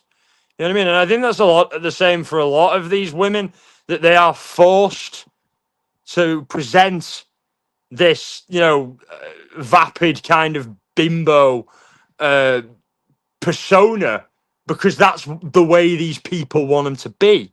You know what I mean? If they start, you know, saying what they actually think or are interested in, that, you know, it goes away from the narrative. They want that image to be replicated and imitated when in reality it's just an image. It doesn't exist. She's not really like that. You know what I mean? It's that was a learning curve for me. Politicians are Satanists too. I would call them Kabbalists. I would say that they're pretty crappy Satanists because I think what they're all into is like the elites and all this stuff and the people doing MK Ultra and all these, you know, these Epstein and all these, like, you know, Jimmy Savile who we talked about, you know, these other Prince Andrew, you know, these other guys, and they're all into, like, I think very Middle Eastern based occultism. It's a very specific type of occultism that they practice. Not all, and Satanism, in my view, is very Eurocentric. It's a certain type of kind of European paganism that is very extreme and very unforgiving of its enemies. You know what I mean? I think the Vikings were very satanic, in a good way. You know what I mean? But also in their undoing. But ultimately, I think personally these elites, these establishment figures are into the Thelma, into Crowleyism, what Aleister Crowley practiced, and that type of occultism has its roots in the Middle East, and I think Satanism is an entirely Eurocentric thing, and I think that the elites don't like Satanism because they themselves are right hand path occultists, and Satanism is of the left hand path. They are about basically seeing themselves as gods, as opposed to venerating any godlike figure. They want to see themselves as gods. They want to provoke the the pagan gods, or whatever kind of gods. In my view, that's my assessment of it. They seek to provoke them so that the gods, turn their backs on us, so that they don't help us out. And whatever god or higher power you believe in doesn't have to be the same as me.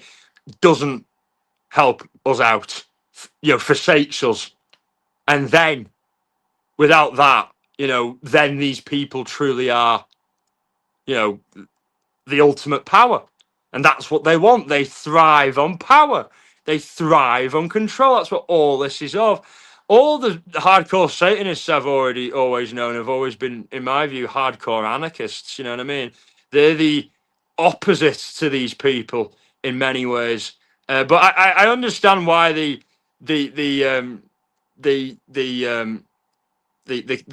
comparison is made. You know what I mean? Is made, but like yeah, the occultism that these elites practice is very rooted in. The more perverse and unnatural a thing is, the more sick and wicked and twisted and just repulsive something is, the better it is to these people. So they will push themselves to do things that they may not necessarily have an impulse or a real desire to do, but because they know it's a faux pas, like abusing children, murdering people, torturing people, they push themselves to do it because they think they're getting some kind of sick power from it. Like they're getting some kind of supernatural, spiritual power from this, and this is it. And if you think about MK Ultra on magical lines, you can say that this is a form of illusion magic, and that a type of illusion magic has been performed on us all to make us all feel like shit, so that we don't realize our own inner power, our own inner strength. Because once you realize your own inner power and inner strength, you start going, hang on, why do we need to listen to these governments? Why do we need governments? Why do we need all this control? You know what I mean? Like, why do we need all this? Doesn't make any sense to you anymore. You're not scared to a point where you feel you need a government to protect you, and you're not delusional to a point where you think that they've always got your best interests at heart. You know what I mean? And that's it. That's it. It's a form of illusion magic, if you want to look at it in those terms. It's sleight of hand stuff, manipulation. We all have abilities in us that they don't want us to know about. We have the ability to shape our own future. We have the ability to do amazing things with our minds and with our intuition and with our creativity, and make things and of various types and kinds. So the only chains, the only thing you've got to lose is your chains. And that's what I think. I say to people: don't let trauma define you. Don't let it. Don't let it. Shape your direction in life. Shape your own direction. Become the master of your own destiny, but also don't allow that in the process to create or to fuel an ego. The best thing to do for anybody is to try to lessen the ego as much as possible, because ego leads to evil, and evil and ego go hand in hand. So that's what I think. And Yeah. So and anyone still with us, thank you for sticking with us, and I'll have to I'll have to what was I going to say? I'll have to get back to the celebrity topics and wrap it up. Not too not too long in the future. But yeah, Trent, if you could message Lara, because I know she messaged you my channel, and I know she's Dana Bowling's mod. So yeah, if you're gonna ask her if she's up for checking out the stream, I'd really appreciate that too, because I know you two are friends. So I don't message her, so I wouldn't be able to. But yeah, that'd be cool, because it'd be cool. And anyone still watching as well, just let us know some of your thoughts in the chat, and as we go along. Thank you so much. And yeah, so yeah, I was talking about Elvis, and then obviously Olsen twins, and like as well with the Olsen twins, which is the spot pattern. They have been linked to bad relationships. Like I'm not sure which one it was, but one of them was married to that much older French dude. And he's a really like you're a French dude, and you think he's going to be all like sophisticated and like some kind of Abercrombie and Fitch type looking fella, but he's not. He's like a fat dude, with really oily, greasy hair. You know what I mean? And you're just thinking, ugh, like what?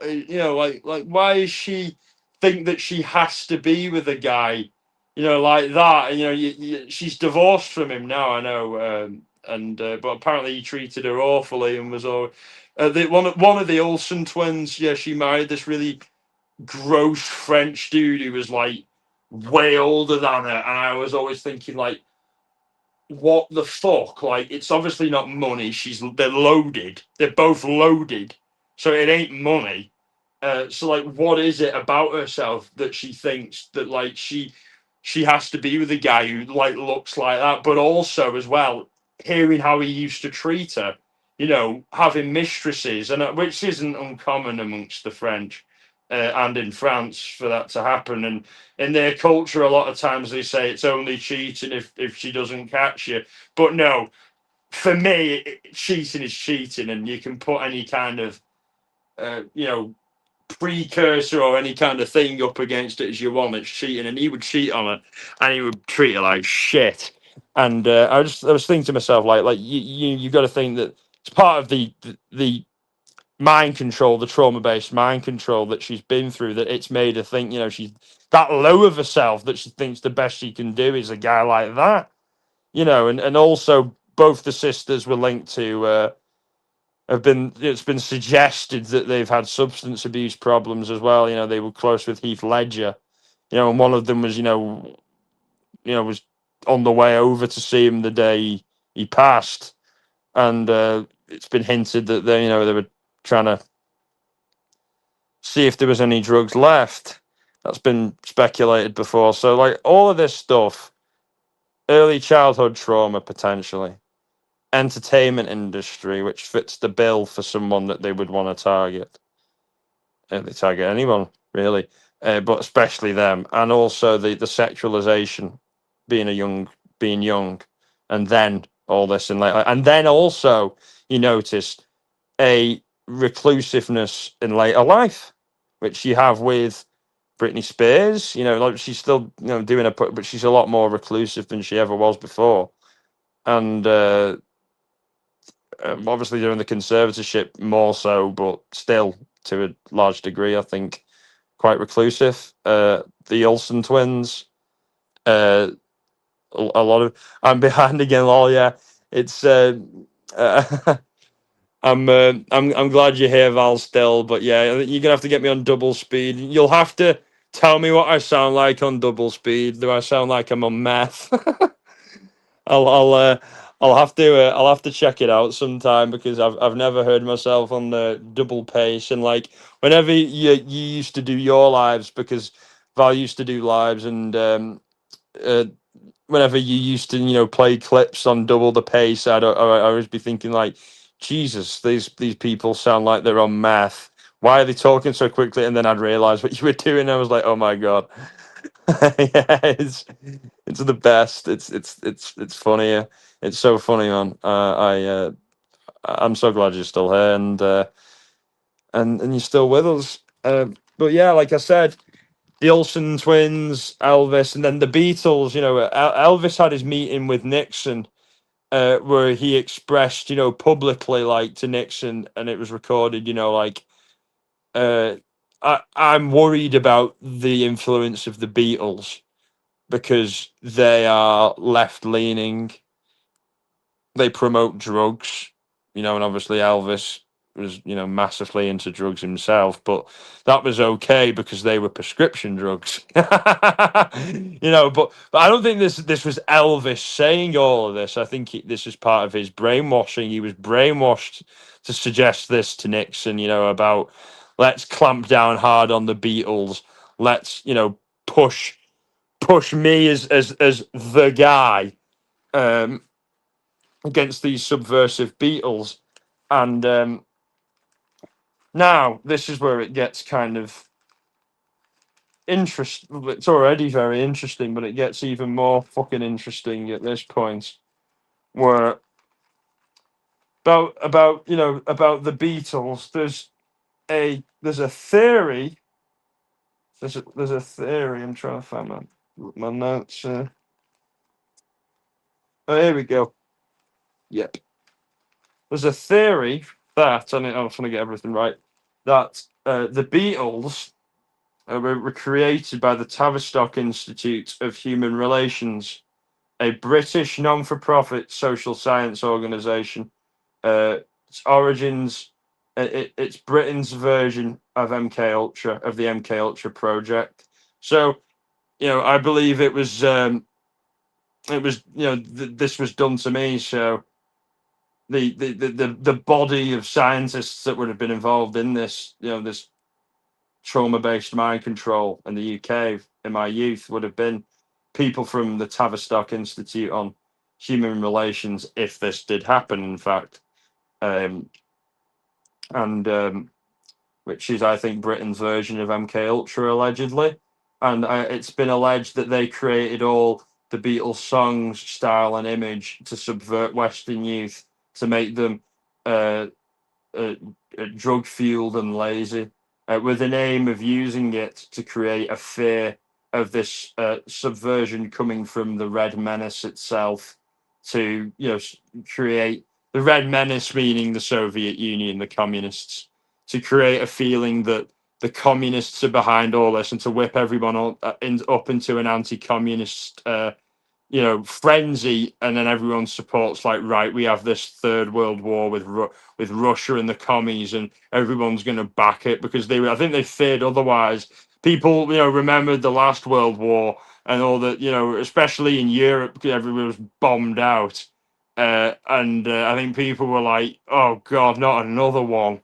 So I think the public would have been a lot less eager to go all for it again, and I think that they would create that. I don't believe that this is necessarily true. This is a theory. Everything I said earlier, I completely believe. I'm not so convinced upon this. I think that the Beatles were influenced by Tavistock, and I think that they were victims of MK Ultra themselves. But I think that they wrote the songs, and I think that they were very talented, and then they had their talents. These people, these types, are not talented. You're not. Those types of people don't have creativity in them, in a positive sense. So they couldn't have written those songs. Those songs were written by the Beatles. But what I do believe in is, I believe that the Beatles were given LSD, were drugged, and were done these. They had these mind control experiments done on them to, you look at it though. They had like a massive, rapid personality shift from the mid '60s to before then, and the early '60s and the late '50s, they were all back when they were in the pre-Beatles bands like the Silver Beatles, the Quarrymen, those pre-Beatles groups. Like they were clean cut, dapper gents, and then 65, 66, they even became massive hippies, completely the other way around. And they were talking about talking about oh, that's great. That's great. I'm so glad to hear that. She's a really good mod for Donna. And yeah, everyone who's watching and watches on the replay, everybody should go and check out the Daily Dose of Donna. And Donna on her her YouTube channel, like she does true crime and celebrity culture. You know what I mean? Like I'm obviously a lot more interested in the true crime, and I found her through my investigation of the Nick Reiner and the Reiners murders. Because her coverage on that is really good. She knows people very close to them all, so she's good in that sense. She's a former casting agent or casting director. I forget the terms. I hope don't be mad at me, Donna, if you're listening. But yeah, she has a lot of insight in Hollywood and in the industry. So I find her analysis of these things to be very good. And on her Patreon, she goes a lot more conspiracy heavy because she's very well aware, like I am, that YouTube doesn't like this conversation. And luckily for me, or unluckily, I'm not monetized. So really, I can have this conversation and it not affect me. And I've spoken about it before, maybe moving to platforms like Rumble that are more pro free speech, because I'm getting censored, or and my videos, my streams don't get in the algorithm because of what I'm saying. And I'm not calling for a genocide against people. I'm simply questioning authority and exposing things that they've already admitted happened. I'm just not going that far in saying that they may still be happening, but on a bigger level as well. And none of that warrants my freedom of speech or liberty to be impinged upon in any sense. But it is because the advertisers and they corporate machine gets to dictate what uh what gets pushed and not. So like Dana and Amber and all these other creators who are monetized have to be very careful with what they say and when they say it. But yeah, she does do a great job nonetheless, and she likes to keep it light as well as talk about serious stuff.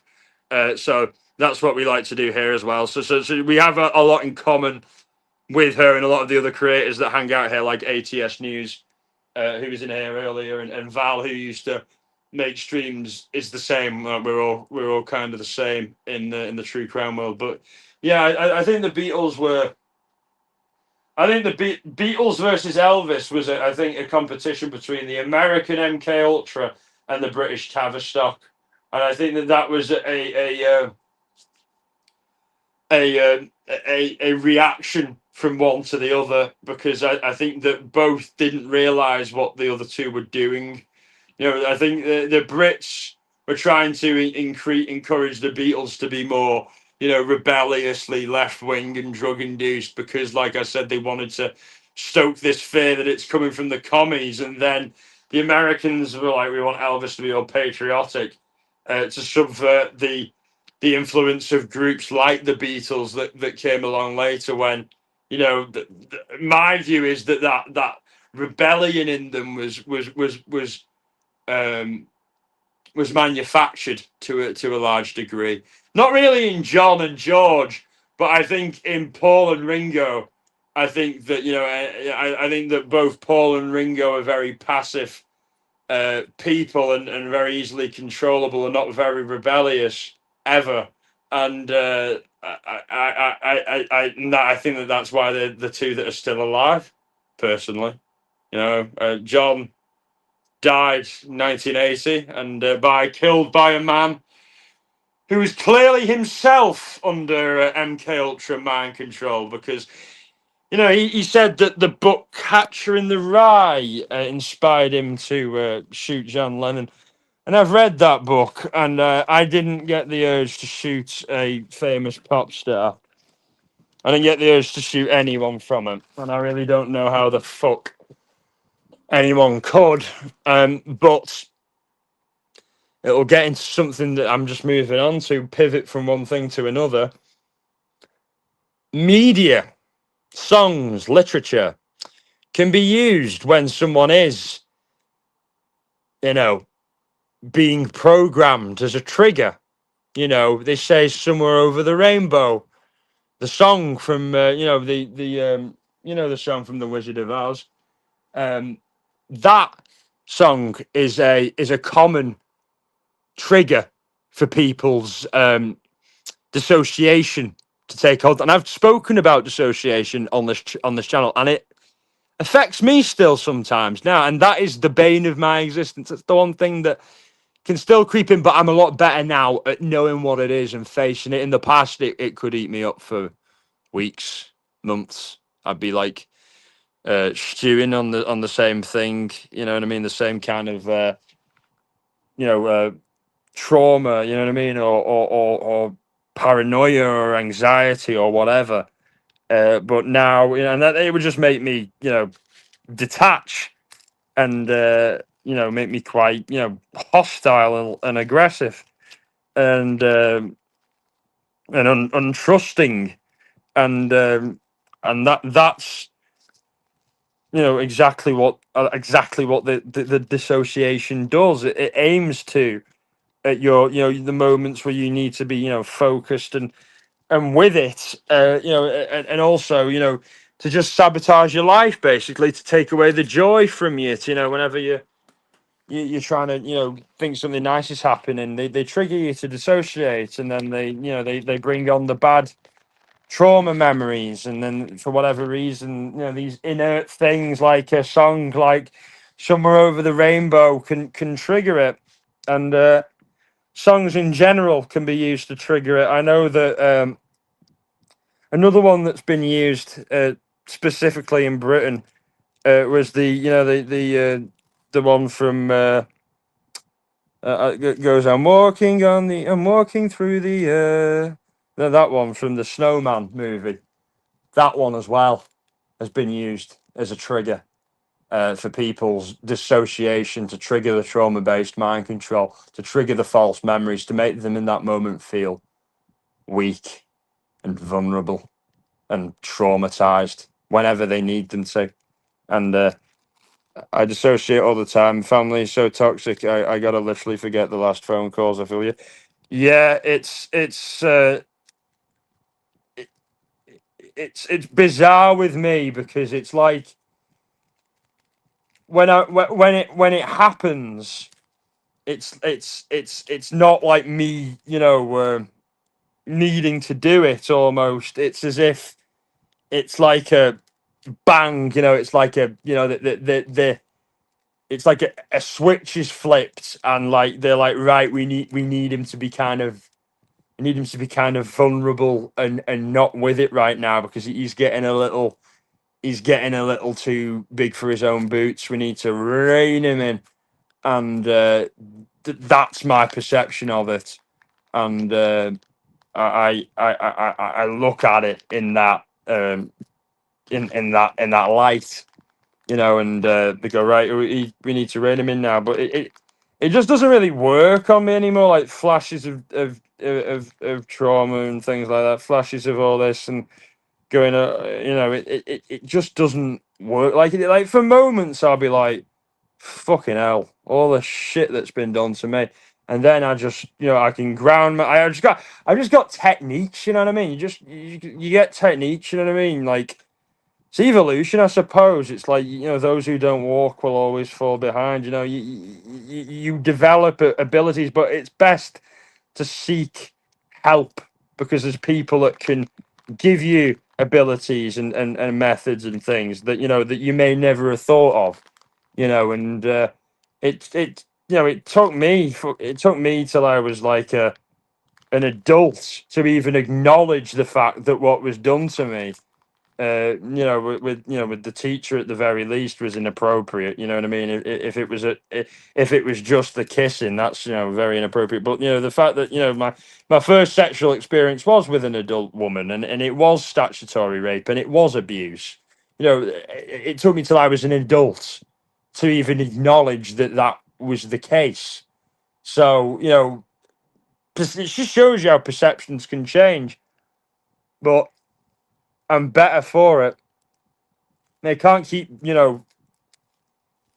exploiting me with the symptoms of all that negativity and using it to sabotage my life, and then when I'm in the gutter, leading me to think, oh, it's all my fault. The gaslighting, the victim blaming, and all that kind of shit.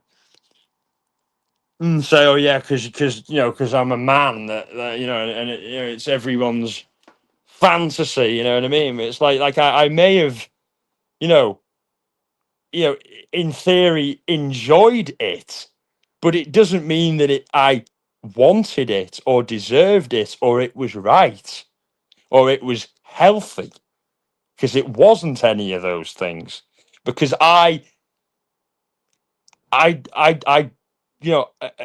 an adult and away from all that, being with, in consensual, normal relationships, which I've been with in women in the past, I haven't had those negative symptoms come on. It hasn't induced me to run to substances, because I think honestly, the fact is I didn't really enjoy that. I think even I knew that I was being taken advantage of, and it was perverse, and it was hormones. You know what I mean? That she took advantage of me. Uh, that's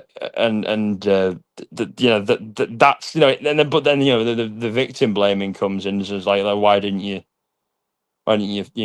force her off it? Why didn't you say no? And people are so naive about what grooming even is. You know what I mean? And I was a child. And she had power over me from drugs. You know what I mean? She had the power. And I was hormonal, and she was a female, and she took advantage. You know what I mean?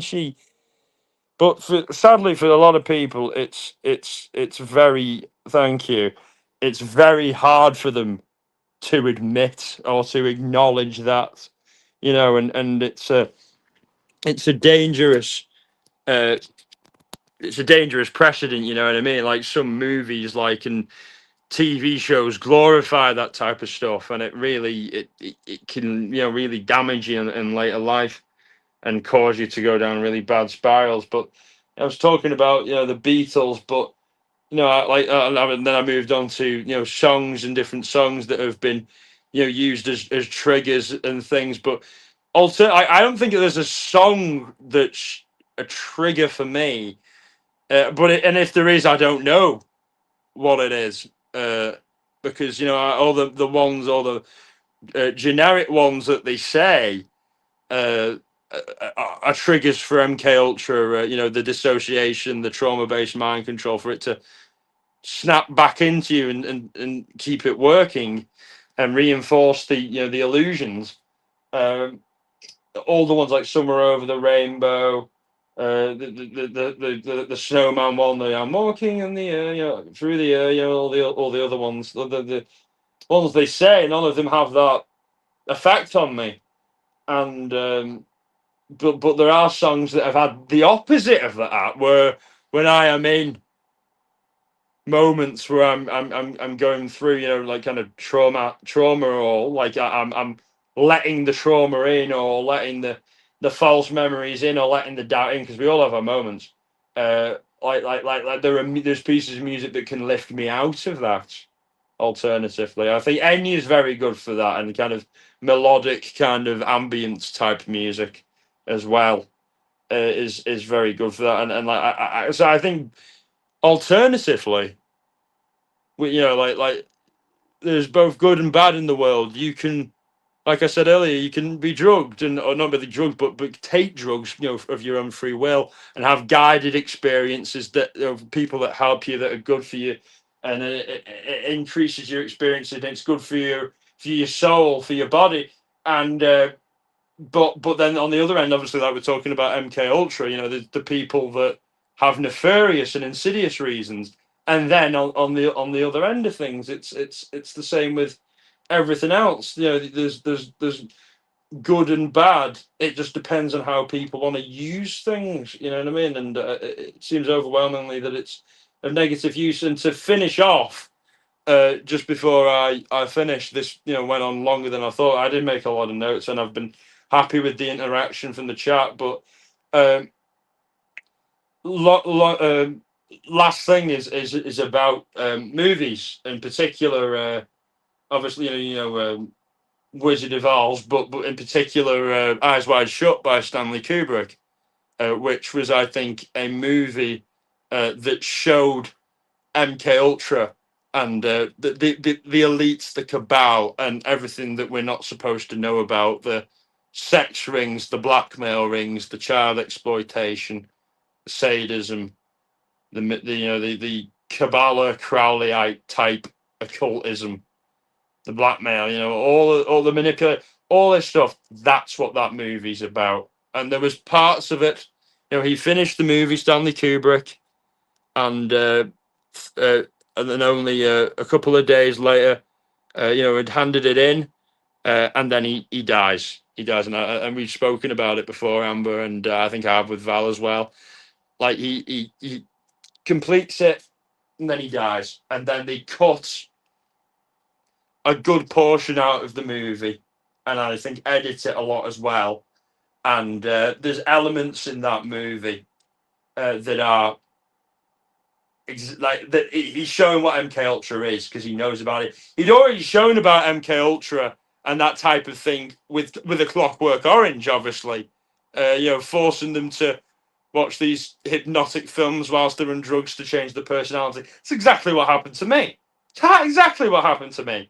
They play things to me, and binaural tones, really messed up music, like not really music, but just sounds that are really unpleasant and almost like traumatic to just hear, and all that kind of thing, and what's perceived as psychical whispering. You know what I mean? Try to create the illusion that there's, or the notion that there's, or induce a psychosis where someone thinks there's voices in their head and things like that. It's some really insidious shit. And like he hinted at that with Eyes Wide Shut, and not only hinted it, he showed it for what it was, and for why they do it. Societal control in all of its forms, and to exploit order out of chaos, and and that's what it is. And then but with Eyes Wide Shut, it got even deeper into it, into the more, like what these people are doing, and how they're maintaining it all through networks of blackmail.